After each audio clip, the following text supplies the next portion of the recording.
Hello, good afternoon, everybody. Share the link. Share the link. Let's get some more people here.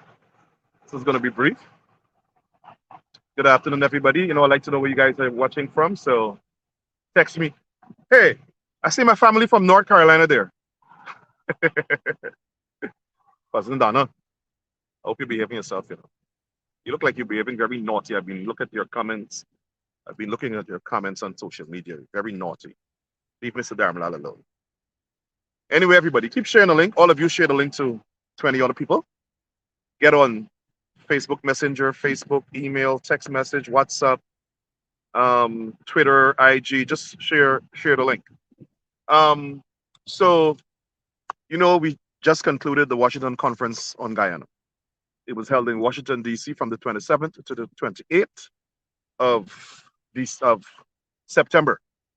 We had a very good time, very informative sessions. We had a number of elected officials from the Congressional Black Caucus scheduled to address the conference, but because of the impending government shutdown, those officials did not actually come to the venue of the conference, but we did meet with them separately. When we got back to New York, the People's Progressive Party government attacked the conference. They sent out their surrogates, all of whom have criminal records. One man was jailed in New York for housing fraud, and now he has a security firm in Guyana. They're building hotels, they're building all of these things. The next one is a convicted criminal sitting in the cabinet. The other one is Anil Nanlal, who's accused of killing a man who came to New York and told people to come and kill me. Bharrat Jagdeo, who formed death squads that killed over 1,400 black people. Bharrat Jagdeo, who was caught by Vice News negotiating a 500,000 US dollar bribe. And now we have a fifth person accusing him of demanding a bribe, trying to extort them of $500,000 US dollars to approve their application for investment in Guyana. Another one is always inebriated at the back of cars and cabs, accused of rape and all these cocaine traffic. Oh, listen, nobody of substance is associated with the PPP. They send out all of these people with sordid characters to attack people. But coming back to the conference, they said that we never met with anybody.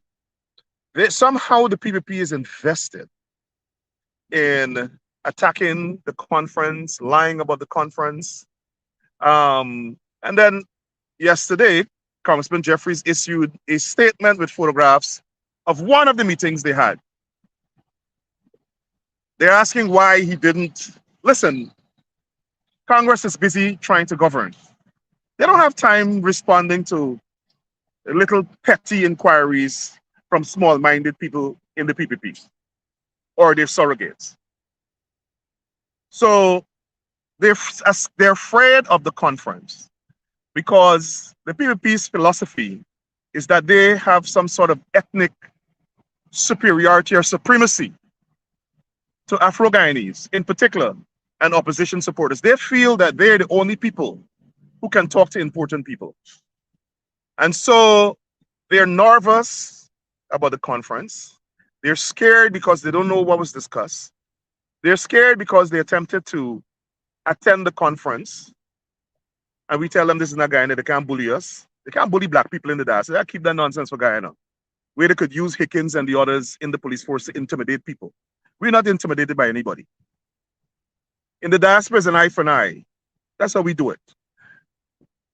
But I see they brought out all sorts of old dinosaurs. Kip Nascimento, an old dinosaur. He looked like he's about to die at any time. Brought out Rudolph Passad, another condemned dinosaur, a racist of no mean order, who should be condemned to the dustbins of history. One of the people who in 1964 perpetuated racism in the country. They brought out all the old racists from the 60s to attack the conference.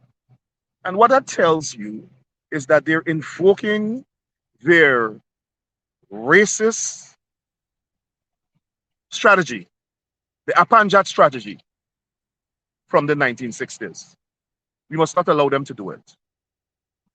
I make bold to say that if that's what they want for Guyana, they must go and take an island and live on it, and leave the other Guyanese to develop the country and govern the country using the principles of democracy and freedom that the democratic world believes in and accepts and practices. But yesterday, the demon Bharrat Jagdeo held a press conference on Thursday. You know, every Thursday he puts on a red G-string drawers and goes in front of Stabrook and does what we call a skin out. And he curses every black leader in Guyana and black political leader in the diaspora. It must not be tolerated. We cannot allow this man who thinks he's a tin cup dictator. You know what's a posy? Remember back in the days, you're going up your grandmother's backyard and you see an old bending cup, an old bent up, dirty, Yazi, posy? That's Bharrat Jagdeo. An old rusty, dirty tin cup. Sit down on his soapbox every Thursday, cussing out black people. And I want to respond to him today because he makes up these lies and comes and peddles them on social media. And we're going to take action against him. I want to give him a long rope. Yesterday, he said the conference was a clown show. I want to assure him that the conference was not a clown show, Bharrat Jagdeo, because your mother was not there. If your mother was there, it would have been a clown show. That's the first thing I want to tell you. I want to deliberately disrespect you, Bharrat Jagdeo, because you ice past black people. The second thing I want to tell him, he said we were all criminals. No criminal was there because neither him or his mother was there. That's the second thing I want to tell Bharrat Jagdeo. Now that we have that aside, he said some Haitian man paid some $1,000 because he wanted to invest in Guyana. And he paid to the conference. I wish somebody had donated $10,000 to the conference. We might have the conference in the White House. But Bharrat Jagdeo believes everybody replicate his behavior and his criminal conduct. Now, Guyanese, the man make up the thing. He's so embarrassed that we had a successful conference. He can't come with facts. He got completely fabricate something. Just like he sat down with Anil and fabricate charges against David Patterson, charges against Winston Jordan, charges against Ball, charges against GCOM. He fabricated this nonsense. We are private citizens. What man is going to come to us to give us $10,000 for investment in Guyana when our conference was supposed to deal with discrimination? But Bharrat Jagdeo, he's not too bright. He's crookish. He's a con artist.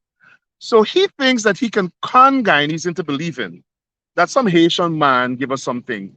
In fact, what the truth is that every single investor in Guyana allegedly is exploited, is extorted by Bharrat Jagdeo to pay hundreds of thousands of dollars US in bribes to get their investments approved in Guyana. The man is an international criminal, an international con artist, a criminal extraordinary.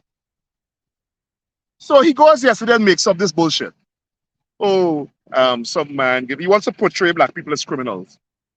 Some man give the conference organizers money, and the man when they, Jagdeo, bring the man. We can bring Sue. We can bring Sue, who says that he's the bag man for you and collects millions of dollars in bribes. We can bring Sue. You gonna make up some man, bring the man. I am challenging you to bring the man. I'm challenging you, Bharrat Jagdeo, bring the man now, today, tomorrow, this week. Bring the man now. You go and find the man. And let the man bring his document showing that he contributed 10,000 US to the conference. You're a liar. You're a disgraceful liar. You sit down every Thursday and you make up stuff to attack black people, and those people in Guyana accept it. This Rickford Burke and the diaspora leaders, we're not going to accept it. You're an international con artist. You're a disgrace. You're a disgrace to the country. The second thing I want to deal with is that he said we had no meetings. Okay, Bharrat, we agree with you. We had no meeting. What is that your concern? Why are you so concerned? We don't have no meeting. You send out kit, you send out newsroom, daily news, this body, that body, your grandmother, she dog, the cricketer. So what? Last night, Congressman Jeffries issued a statement with pictures showing that we had a meeting. Now what are you going to say? Oh, he said, well, if they had a meeting, the meeting was a waste of time. They asked for evidence. You were not in the meeting. Why don't you talk about when the people ask our friend, where is his plan for inclusion in Equinanza? Why don't you talk about why our friend Ali couldn't answer whether or not he shared his plan for inclusion with the black people in the country and the diaspora? Why don't you tell us where is Sue, Bharrat? Why don't you tell us how much money you thief from the country? The international community estimated it's $5 billion US. You and your government siphoned off or stole directly from the people of Guyana. You're a thief. Why don't you discuss that? Why don't you tell us how many people your death squads killed? You're a killer. Let us talk about that, Bharrat Jagdeo. And let me repeat as I close. You're a killer. You committed genocide. And people who commit murder should be charged, prosecuted, and in this country, if you're convicted, you get the death penalty. You, Bharrat, deserve the death penalty. Thank you very much.